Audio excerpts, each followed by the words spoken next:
मरवान जो खामोश बैठा था उसने कहा, वलीद अगर हुसैन इस वक्त बैत नहीं करता तो उसे अपने पास नजरबंद कर ले। सुबह बैत के बाद घर जाने की इजाजत भी दे देना।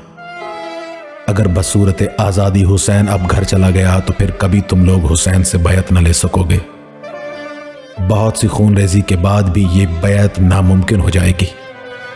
अगर तेरी जगह मैं होता तो इसी वक्त बैत या सर एक का फैसला करता। इमाम हुसैन अलैहिस्सलाम ने फरमाया, यब्न ज़रक़ा, तू मुझे कत्ल करेगा या ये कहकर आप उठे। मरवान ने तलवार निकाल ली और वलीद से कहा, अपने जल्लाद को हुक्म दे कि इसे अभी यहीं रोक। इमाम हुसैन ने सदाए तकबीर बुलंद कर दी। दरवाजे पे खड़े हुए अनीस हाशमी खंजर बकफ अल्लाहु अकबर कहते हुए अंदर आ गए।